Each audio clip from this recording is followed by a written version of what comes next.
Some betrayals don't come from strangers. They come from people you trust, people you've laughed with, people you've worked beside, shared meals with, confided in. And sometimes, they come from people you pranked on April Fool's Day. My name doesn't matter. What matters is what happened to me, what I thought was happening to me, and how a single joke turned into the most gut-wrenching 30 minutes of my life. This is the story of how I lost everything in a text message, or at least how I thought I did. It's a story about trust, revenge, and the terrifying moment when you realize you might have pushed someone too far. Let me take you back to where it all began. It was July 2024 when my family and I moved into a modest rental house in Denver. Nothing fancy, just a good neighborhood, a solid roof over our heads, and enough space for my wife, our son, and me to build a life. We didn't rent directly from the owner. We went through a property management company, the kind that handles everything so you never have to deal with landlords face-to-face. It was smooth, professional, easy. But then, about a year after we moved in, something unexpected happened. The only licensed broker at that company, the man who actually owned the company, passed away suddenly. It shook things up. The management structure crumbled. Contracts got messy. And eventually, the house owner himself stepped in to take over everything. His name was Dan. Dan was in his late 40s, an airline captain with a calm demeanor and a no-nonsense attitude. The kind of guy who'd shake your hand firmly, look you in the eye, and make you feel like everything was going to be okay. When we first met to sign the new lease, I'll admit, I was nervous. I didn't know what to expect. Would he jack up the rent? Nitpick every little thing? Turn into one of those nightmare landlords you hear about? But Dan wasn't like that. He walked through the house with us, pointed out a few things that needed fixing. A leaky faucet here, some cracked drywall there, and said, "Look, I'm not a professional property manager. I'm just a guy who owns a house and wants good people living in it. You take care of the place, I'll take care of you." That was the beginning of something I didn't expect. A friendship. Over the next few months, Dan and I got close. Not in some weird, overly personal way, but in that easygoing, neighborly way. He'd come by every few weeks to check on things, and we'd end up talking for an hour. About work, about flying, about life. He told me stories about being an airline captain, the crazy passengers, the storms he'd flown through, the sunrises at 30,000 feet. I told him about my job, my hobbies, my love for mountain biking. And then we started working on the house together. See, Dan didn't have the budget to hire contractors for every little repair. And honestly, I didn't mind helping. I'm handy. I like working with my hands. So when he mentioned needing to replace some rotting fence boards, I said, "Let's do it together." We did. And in return, he'd knock a couple $100 off that month's rent. It became our thing. Some months we'd repaint a room. Other months we'd fix the deck or patch the roof. It wasn't just about saving money, it felt good. Felt like we were building something. Partnership. Mutual respect. My wife liked him too. She'd make extra food when she knew he was coming over, and we'd all sit on the back porch eating burgers and talking about nothing in particular. Felt normal. Safe. Like we'd found not just a house, but a home. And not just a landlord, but a friend. But then, things started to change. In early 2024, Dan got grounded. Not because of anything he did wrong, but because of a medical issue. Nothing life-threatening, but serious enough that the FAA put him on leave while they reviewed his case. No flying meant no paychecks. And for a guy who made his living 30,000 feet in the air, that was devastating. He didn't talk about it much. Dan wasn't the type to complain, but I could tell it was weighing on him. He'd show up to work on the house looking tired, distracted. He'd check his phone constantly, waiting for updates from his doctor, his union, the FAA. One day, while we were fixing a busted gutter, he mentioned offhandedly, "Money's getting tight. Man, I've got savings, but this is dragging on longer than I thought." I didn't know what to say, so I just nodded. Told him I hoped things worked out soon. Looking back now, I wish I'd paid more attention. I wish I'd remembered that conversation. April rolled around. Spring in Denver is beautiful. The snow melts, the sun comes out, and everything feels fresh, new. And April 1st? Well, that's April Fool's Day. I'm not usually a prankster, but something about that day got me thinking. Dan and I had this easygoing, joking relationship. We'd tease each other, laugh. I figured a harmless prank would be funny, so I sent him a text. "Hey Dan, bad news. We're short on rent this month. Can we pay you the balance in a couple weeks?" I hit send and grinned. I imagined him reading it, getting a little worried, and then me following up with April Fools, and us both having a laugh. Simple, harmless, except I forgot. I completely, totally forgot that Dan was out of work. That money was tight for him. That he was stressed, anxious, and probably checking his bank account every day wondering how long his savings would last. My phone buzzed a few minutes later. Hey, no worries. I understand. Just get me the balance ASAP. Okay? I appreciate you letting me know. My stomach dropped. He wasn't laughing. He wasn't joking. He was being understanding. And that made it so much worse. I stared at the text, my heart sinking. What had I done? I immediately typed back, fingers fumbling. Dan, I'm so sorry, it was an April Fool's prank. We have all the money. I'm sending it today. I totally forgot about your situation. I'm really sorry. I held my breath, waiting. His response came a minute later. Haha, okay. Funny now that I know it's a joke. But man, you got me. Payback's coming, though. I exhaled. He said it was funny. He wasn't mad, right? But there was something in that last line that stuck with me. Payback's coming. I told myself it was just a joke. That Dan was a good guy. That we were friends. Still, I couldn't shake the feeling that maybe I'd crossed a line. And I had no idea just how right I was. 2 weeks passed. Life went back to normal. Dan and I texted a couple times about routine stuff. Rent, a broken sprinkler head, nothing major. He didn't bring up the prank again, and neither did I. I figured we were good. And honestly, I had other things on my mind. Because mid-April, my wife and I were finally taking a vacation we'd been planning for months. A cruise, out of California, for glorious days on the ocean with my wife and son. No work, no responsibilities, just sunshine, buffet food, and the sound of waves. We were so excited. We'd been saving for this trip for over a year. My wife had researched every detail, the ports, the excursions, the best places to eat on the ship. My son couldn't stop talking about the water slides and the kids' club. It was going to be perfect. A few days before we left, I texted Dan to let him know. Hey, just a heads up. We're heading out on a cruise out of California this weekend. We'll be gone for about a week. If you need anything, just let me know. He texted back almost immediately. Nice. Have a great time. I'll swing by the house when I get a chance. Just to check on things. I smiled. That was Dan. Always looking out. Thanks, man. Appreciate it. And that was that. April 19th. The day we left.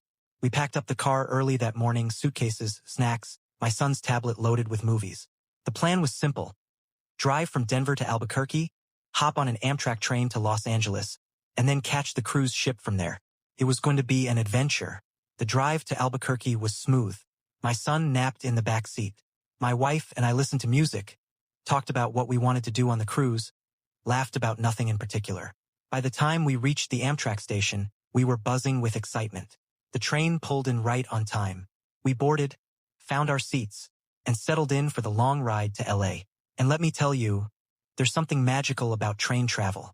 The way the landscape rolls by, the rhythm of the tracks, the sense of going somewhere. We passed through New Mexico into Arizona and finally into California. Desert gave way to mountains, mountains gave way to valleys. My son pressed his face against the window, pointing at everything. My wife leaned against my shoulder, smiling. For the first time in months, I felt relaxed. We were somewhere near San Bernardino when my phone buzzed. A text from Dan. I glanced at it casually, expecting something routine. Maybe a hope you're having fun or a photo of the house looking fine. But that's not what I saw. Hey, I just drove by the house. Looks like someone jacked up the garage door enough to crawl under. I think someone might still be inside. Waiting for the police to show up now. I stared at the screen. Read it again. And again. The words didn't make sense. Someone jacked up the garage door. Someone might still be inside. Waiting for the police. My heart started pounding. What? I said out loud. My wife looked up. What's wrong? I handed her my phone, my hands shaking. She read the text, her eyes widening. Oh my God.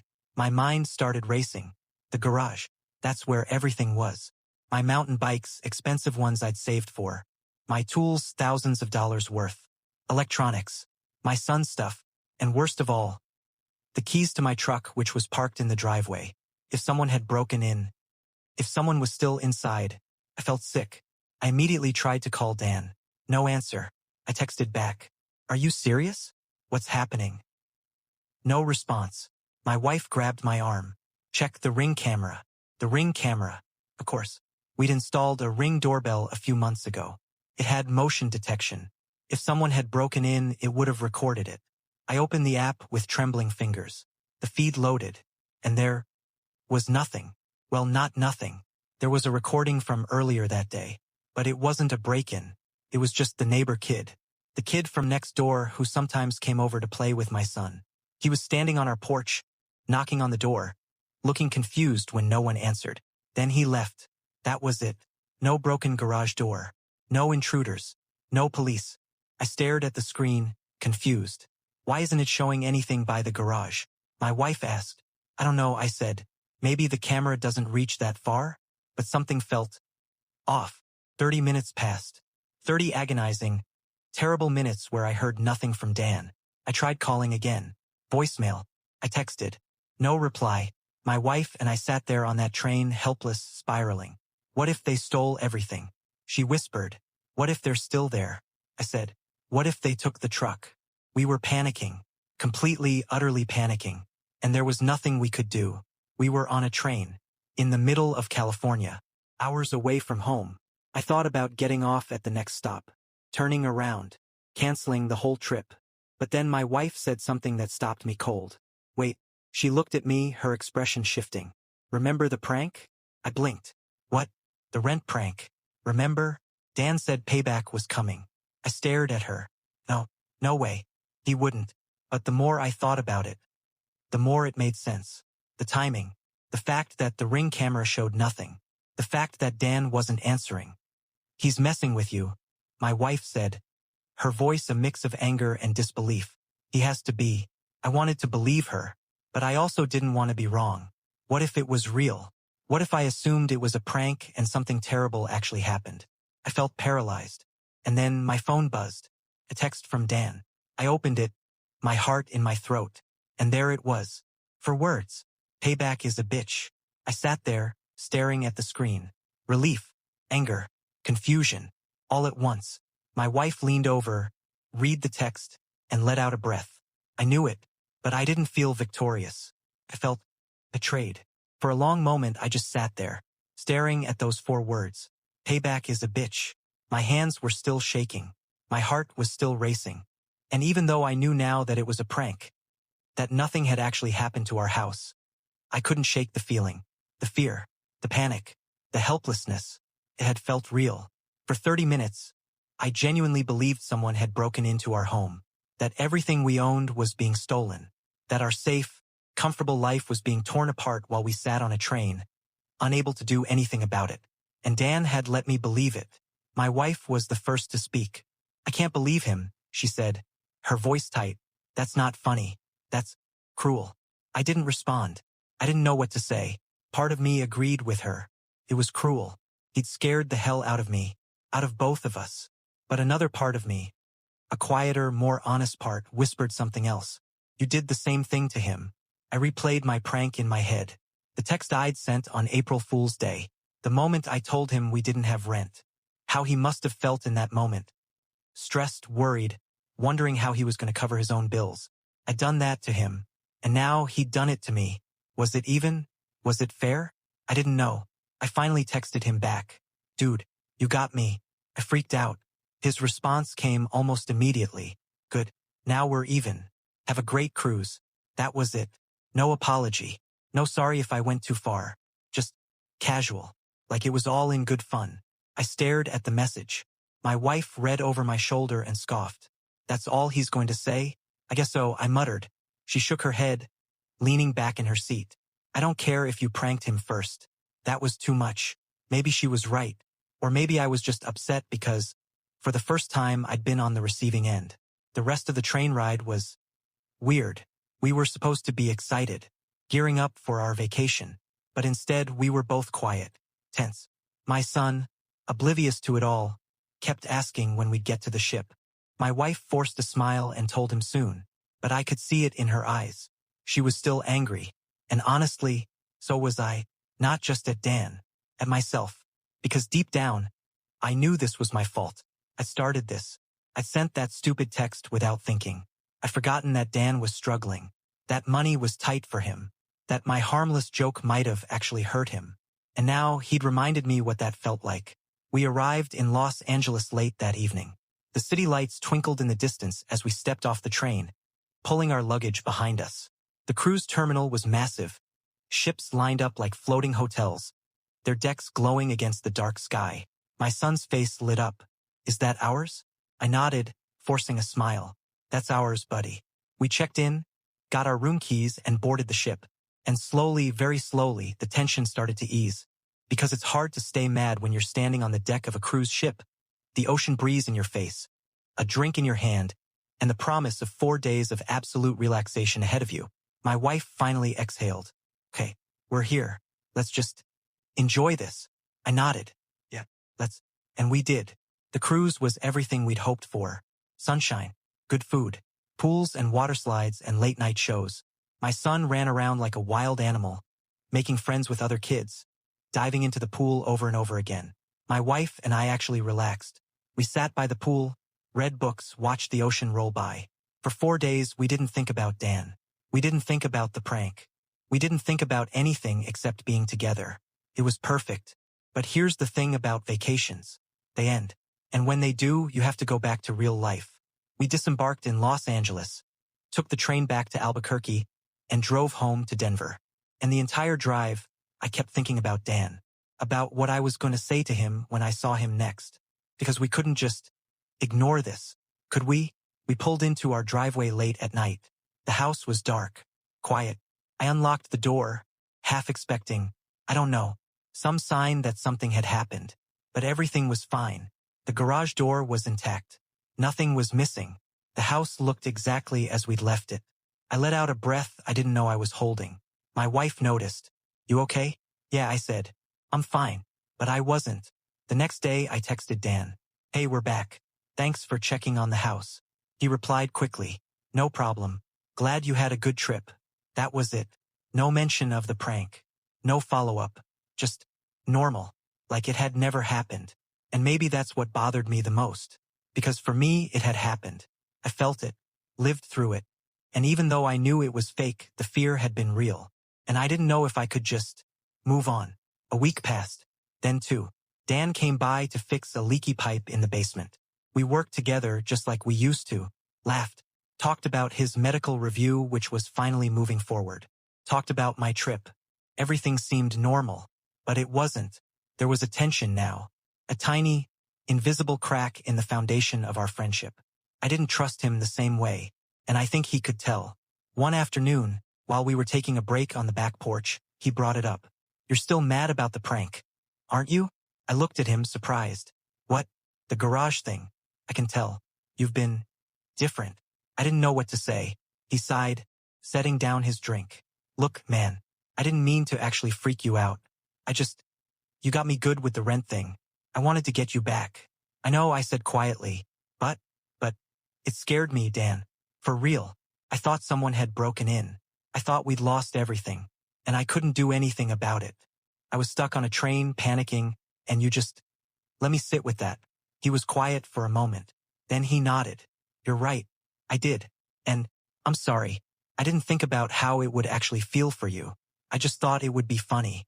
I looked at him, like I thought my prank would be funny. Yeah, he said. Exactly. We sat there in silence. And then, slowly, I started to laugh. Not because it was funny, but because it was ridiculous.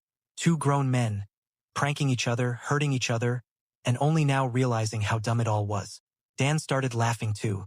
And just like that, the tension broke. We're idiots, I said. Completely, he agreed. We shook hands. And just like that, we were good again. After that conversation on the porch, things slowly returned to normal. But normal wasn't quite the same as it had been before. Dan and I still worked on the house together. Still texted about repairs and rent. Still joked around. But something had shifted. Not in a bad way necessarily. Just different. We both knew now that trust, even between friends, is fragile. That jokes can hurt. That intentions don't always match impact. And we were more careful with each other. Looking back now, months later, I think about that whole experience a lot. Not just the prank itself, though that still makes my stomach flip when I remember it, but what it meant. Because here's the thing. I'd spent so much time thinking about how I felt, how scared I was, how betrayed. Every day, he was waking up wondering if he'd ever get back in the cockpit, if he'd be able to pay his bills, if his life as he knew it was falling apart. And then I sent him a text saying we couldn't pay rent. Even for a moment, even for those few minutes before I told him it was a joke, he must have felt his heart drop. Because rent from us wasn't just nice to have. It was part of his lifeline, part of how he was staying afloat. And I took that security away from him. As a joke. I didn't mean to hurt him. I really didn't. But I did. It's easy to think, oh, it's just a joke. They'll laugh it off. But jokes land differently depending on where someone is in life. If you prank someone who's secure, stable, and stress-free, they'll probably laugh. But if you prank someone who's struggling, financially, emotionally, mentally, that joke can feel like salt in a wound. And they might not tell you. They might just smile, say it's fine. And then, when you least expect it, remind you what it felt like. Dan taught me that, not through anger, not through a lecture, but through experience. He let me feel what I'd made him feel. And that's a lesson I'll never forget. But here's the other side of it. Also learned something. Because after we talked, he admitted that his prank had gone too far. I learned to think before I joke. And he learned that revenge, even when it feels justified, can go too far. Friendship is complicated. It's not just about the good times, the laughs, the shared projects, the easy conversations. It's also about navigating the hard stuff, the misunderstandings, the moments when you hurt each other, intentionally or not. And the real test of a friendship isn't whether you avoid those moments. It's whether you can survive them, whether you can sit down, talk it out, admit when you're wrong, and rebuild. Dan and I did that, and I'm grateful for it. These days, we still work on the house together. Just last month, we replaced the deck stairs. He brought over his tools, I supplied the wood, and we spent a Saturday afternoon hammering and sawing and talking about nothing in particular. At one point, he looked at me and grinned. "You're not planning any more pranks, are you?" I laughed. "Not a chance." "Good," he said, "because I've got a whole list of payback ideas if you do." We both laughed. But this time it was lighter, easier, because we knew the boundaries now. We knew where the line was, and we weren't going to cross it again. My wife still brings it up sometimes. "Remember when Dan made you think we got robbed?" She'll say, shaking her head. "Yeah," I'll reply. "And remember when I made him think we couldn't pay rent?" She'll pause. "Okay, fair. Because that's the truth of it. We were both wrong. And we were both right. And in the end, we were both just human, making mistakes, learning lessons, trying to do better." If there's one thing I want people to take away from this story, it's this: be careful with your words. Be careful with your jokes. Because you never know what someone is going through. You never know how much weight they're already carrying. And a joke that seems harmless to you might feel like the final straw to them. But also, if someone hurts you, even accidentally, talk to them. Don't just swallow it. Don't just plot revenge. Tell them how you feel. Give them a chance to apologize, to make it right. Because most people aren't trying to hurt you. They're just not thinking. And if you give them the chance, they'll do better. Dan and I are still friends. Still landlord and tenant. Still two guys who occasionally work on a house together and share a beer on the back porch. But we're also more than that now. We're two people who've been through something, who've hurt each other and forgiven each other. And that makes the friendship stronger. Not perfect, but real. So yeah, I deserved that prank. I really did. But I also deserved the chance to learn from it. And I'm glad Dan gave me that. Months have passed since the prank. The cruise feels like a lifetime ago. The panic, the fear, the anger. All of it has faded into memory. But the lesson hasn't. In fact, it's only grown clearer. Because this story isn't really about a prank. It's about something much bigger. It's about trust. It's about boundaries. It's about respect. And it's about how fragile all of those things can be, even in relationships that seem solid. Let me ask you something. How many people in your life do you truly trust? Not people you like. Not people you hang out with or laugh with or work with. But people you genuinely, deeply trust. People you'd call in an emergency. People you'd confide in without hesitation. People who, if they told you something, you'd believe them without question. For most of us, that list is pretty short. And once someone makes it onto that list, we assume they'll stay there. We assume trust is permanent. But it's not. Trust is built slowly, through consistency, honesty, reliability. And it can be broken in an instant. When I sent Dan that text on April Fool's Day, I didn't think I was breaking his trust. I thought I was making a harmless joke. But from his perspective, I was testing him. I was seeing if he'd react with anger, frustration, or judgment when I told him we couldn't pay rent. And when he responded with kindness and understanding, when he said, "No worries, just get me the balance ASAP," I should have realized something. He trusted me. He trusted that I wouldn't lie to him about something that serious. And when I revealed it was a joke, I shattered that assumption, even if only for a moment. Now, didn't hold a grudge. He didn't lecture me or make me feel terrible. But he did remember. And when the opportunity came, he reminded me what it felt like to have your trust tested. That's what his prank was really about. Not revenge, not cruelty, but a lesson in empathy. He wanted me to understand, really viscerally understand what I'd made him feel. And it worked. Here's the truth, we all have boundaries. Lines we don't want people to cross. Things we don't want joked about. Subjects that are off limits. But here's the problem. Most of us never tell people where those boundaries are. We just assume they'll know. And when someone crosses them, we get hurt, angry, resentful. But the person who crossed the line, they usually have no idea, because we never told them. I never told Dan that money was a sensitive topic for me, that the idea of losing our home, our security, our possessions, even as a hypothetical, would send me into a panic. And Dan never told me that his financial situation was weighing on him so heavily that a joke about rent would hit him like a punch to the gut. We both assumed the other person would just know, but they didn't, and that's where the problem started. So here's what I wish I'd done differently. I wish I'd thought before I sent that text. I wish I'd asked myself, is this actually funny, or could this hurt him? And if I'd paused, even for a second, I would have realized. Dan was struggling, money was tight, and joking about rent even on April Fool's Day was insensitive. But I didn't pause. I just sent the text and assumed it would be fine. And that's on me. But here's what I also wish Dan had done differently. I wish he'd told me right after the prank how it made him feel. Not in anger, not as a lecture.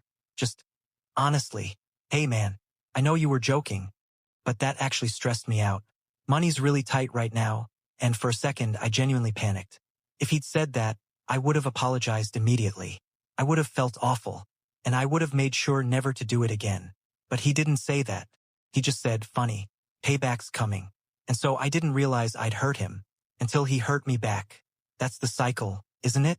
Someone hurts you. You don't tell them. You just hurt them back. And then they don't tell you. And the cycle continues. Until one day the friendship is gone. Or worse. It's there but it's hollow. Strained. Fake. Held together by politeness, not trust. I'm grateful that didn't happen with Dan and me. I'm grateful we had that conversation on the porch. That we were honest with each other. That we admitted we'd both messed up. Because that's what saved the friendship. Not the pranks. Not the revenge. But the honesty. If you take anything away from this story, let it be this. Talk to people. If someone hurts you, tell them. Don't assume they know. Don't assume they did it on purpose. Just tell them. And if you hurt someone, even accidentally, own it. Apologize. Don't get defensive. Don't make excuses. Just say, "I'm sorry. I didn't realize. I'll do better." Because that's what real friendship looks like. Not perfection, but accountability. And here's the other thing. Forgive people. Not because they deserve it, but because you deserve peace. Holding on to anger, resentment, grudges, it doesn't hurt the other person. It hurts you. It eats at you, weighs you down, turns you bitter. And for what? For a prank? A misunderstanding? A moment of thoughtlessness? Is it really worth it? I forgave Dan. Not because his prank didn't hurt. It did. But because I knew why he did it. And I knew that, deep down, he wasn't trying to destroy me. He was trying to teach me. And once I understood that, the anger melted away. Here's what I know now. Friendship isn't about never hurting each other. It's about how you handle it when you do. It's about communication, honesty, humility. It's about saying, "I messed up," and meaning it. It's about saying, "I forgive you," and meaning that too. Dan and I still laugh about the whole thing. Sometimes, when we're working on the house, he'll say, "Hey, you got a minute? I need to tell you something serious." And I'll tense up for a second, just a flash of panic. And then he'll grin, April Fools. And I'll roll my eyes. Not funny, man, but it kind of is. Because we can joke about it now. Because we got through it. Because we're stronger for it.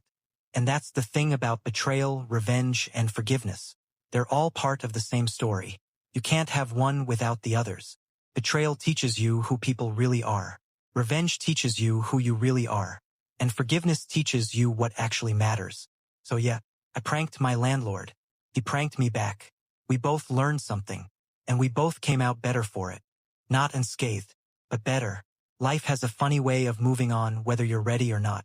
The days turn into weeks, weeks into months, and before you know it, the thing that once consumed your thoughts, the anger, the hurt, the fear, becomes just another story you tell. That's where I am now. The prank is behind us. The apologies have been made. The lessons have been learned. And life, as they say, goes on. But here's the thing about experiences like this. They change you, not always in obvious ways. Not always in ways you can point to and say, yes, that's different now. But quietly, subtly, in the way you think, the way you speak, the way you treat people. I'm more careful now. With my words, with my jokes, with my assumptions. I don't fire off texts without thinking anymore. I don't assume people will just get my sense of humor. I pause. I consider. I ask myself, could this hurt someone? And if the answer is yes, or even maybe, I don't do it. Is that overthinking? Maybe. But I'd rather overthink than hurt someone I care about. Because I've been on both sides now. I've been the person who hurt someone without realizing it. And I've been the person who was hurt and didn't say anything. And neither of those positions feels good. Dan has changed, too. He's more open now. More willing to talk about how he's feeling. A few weeks ago, he came over to replace a light fixture in the hallway. We were working in comfortable silence when he said, out of nowhere, I've been thinking about that whole prank thing. I looked at him. Yeah, he said. And I realized, I didn't just do it to get back at you. I did it because I was angry. At life, at being grounded. At feeling helpless. He paused, adjusting a wire. And when you pranked me about rent, it gave me a target. Someone to be mad at. So I took it out on you. I didn't know what to say. He continued. That wasn't fair. You didn't deserve that. And I'm sorry. I set down my tools. Dan, we already talked about this. We're good. I know, he said. But I wanted to say it again. Because I don't think I really understood it the first time. We stood there for a moment. And then I said, I'm sorry too. For not thinking. For being careless. He nodded. I know. And that was it. No drama. No tears. Just two guys standing in a hallway. Finally being completely honest with each other. That's growth. Not fireworks. Not grand gestures. Just quiet, honest conversations that make things a little bit better. I've noticed something else too. My relationship with my wife has gotten stronger. Not because of the prank itself, but because of how we handled it together. When I was panicking on that train, she was the one who kept me grounded. She was the one who said, wait, think about this. Could it be a prank? She was the one who reminded me that not everything is as bad as it seems. And I've tried to return that favor. When she's stressed about work, or worried about our son, or overwhelmed by life, I remind her to pause, to breathe, to think, because that's what she did for me. We talk more now too, not just about logistics, who's picking up our son, what's for dinner, did you pay the electric bill, but about feelings, about fears, about boundaries, about what matters. And those conversations have made us closer, because we're not just partners in managing a household. We're partners in navigating life. And my son, he doesn't know any of this happened. To him, the cruise was just a fun vacation. The train ride was an adventure. The prank never existed. And I'm glad, because he's still young, still innocent. He doesn't need to know that adults mess up, that friendships can be complicated, that trust is fragile. He'll learn all of that eventually. But for now, he can just be a kid. And I can do my best to model the kind of person I want him to become. Someone who thinks before he speaks. Someone who owns his mistakes. Someone who forgives. As for Dan, he's back to flying. His medical review finally cleared. He got his certification reinstated. And last month, he sent me a photo from the cockpit. A sunrise at 30,000 feet. The clouds glowing orange and pink. Back where I belong, the caption said. I smiled when I saw it. Because I was genuinely happy for him. Not just because he was back to work, but because he'd made it through a hard season. A season of uncertainty, stress, and struggle. And he'd come out the other side. We still work on the house together. Just last week, we repainted the living room. He brought the paint, I brought the brushes. And we spent a Sunday afternoon turning the walls from dull beige to a soft, warm gray. My wife made sandwiches. My son helped by getting paint on his hands and leaving tiny handprints everywhere. Dan laughed. We'll just call that abstract art. And for a moment, everything felt right, like we were exactly where we were supposed to be. But here's the thing I keep coming back to. None of this would have happened if we hadn't talked, if we hadn't been honest, if we hadn't forgiven.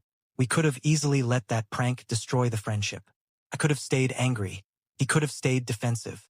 And we could have gone our separate ways, landlord and tenant, nothing more. But we didn't.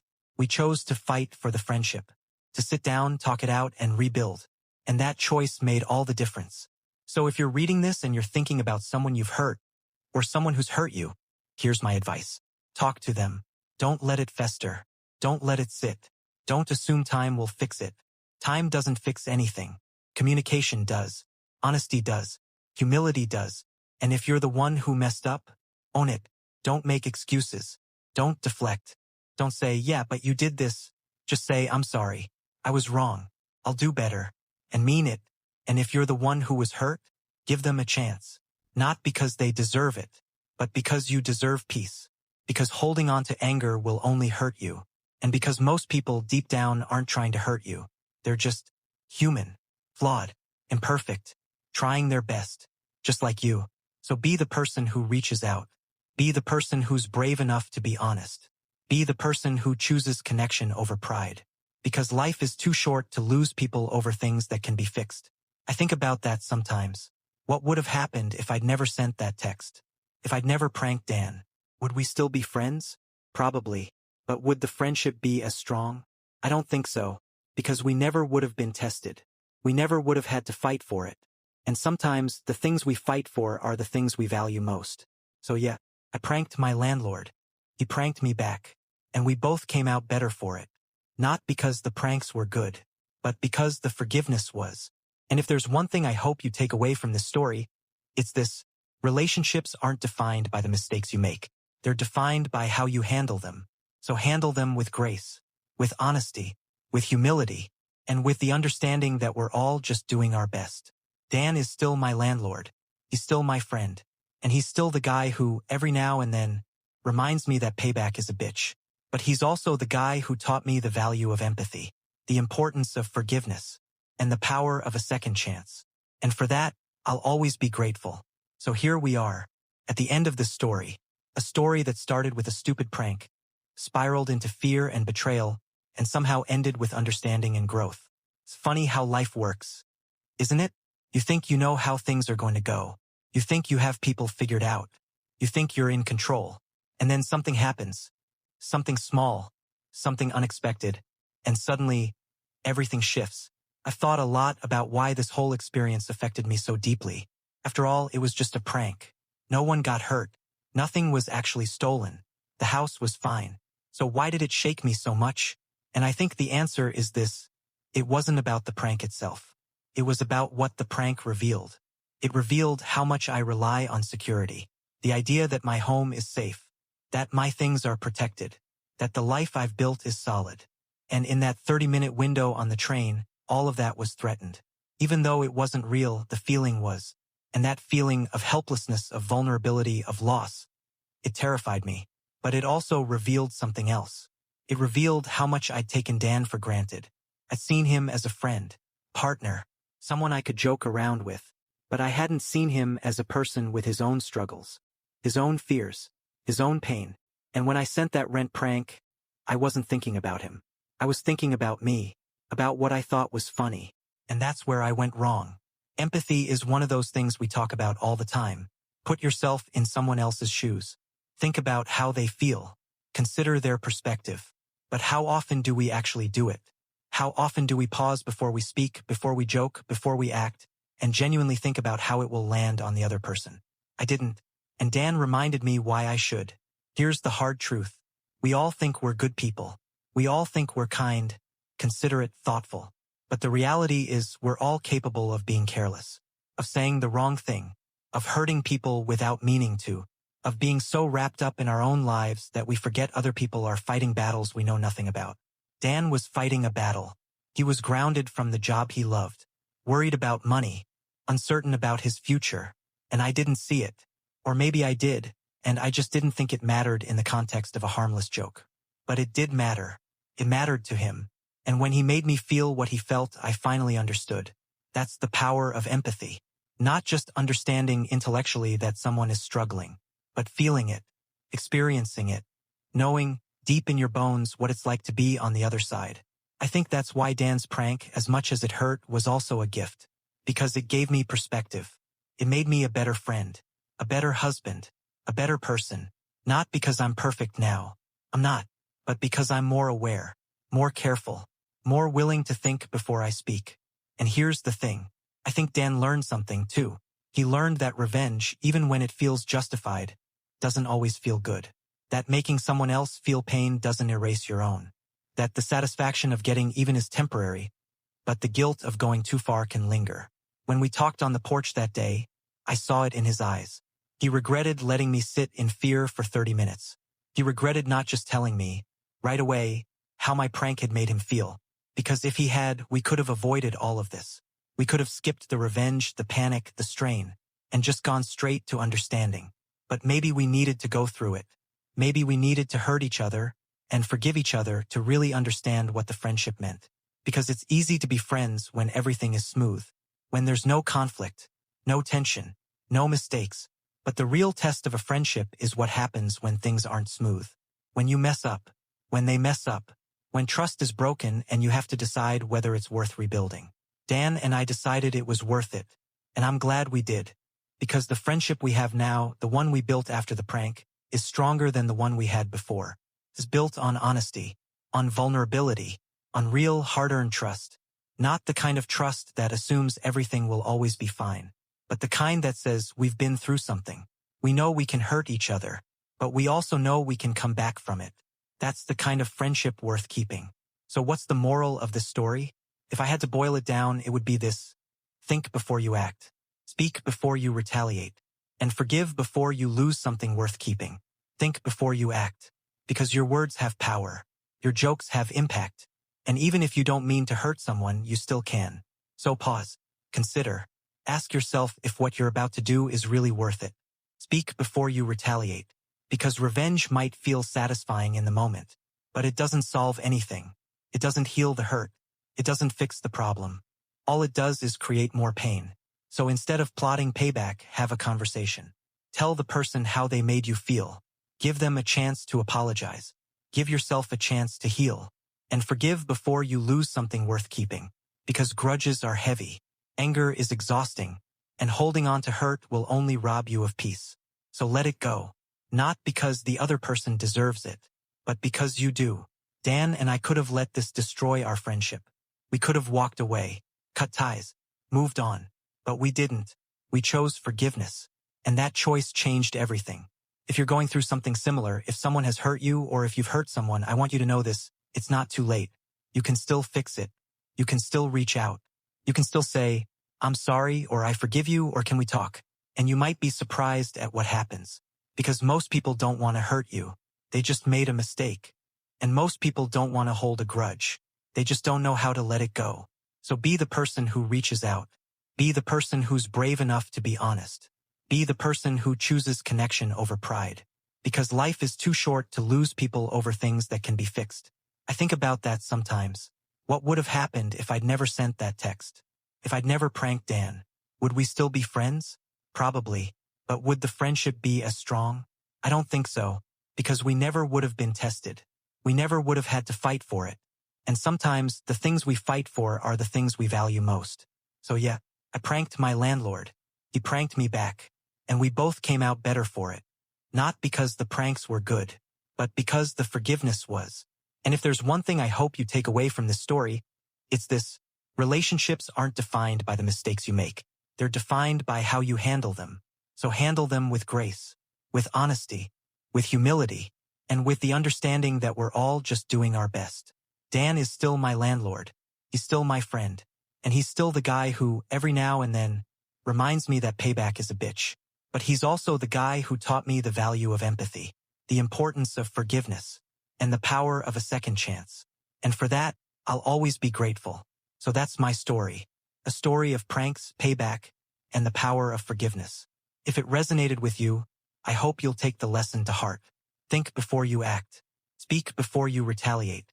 And forgive before you lose something worth keeping. Because in the end, the relationships we build are all that really matter. Thanks for listening. And remember, we all make mistakes. It's how we fix them that defines us.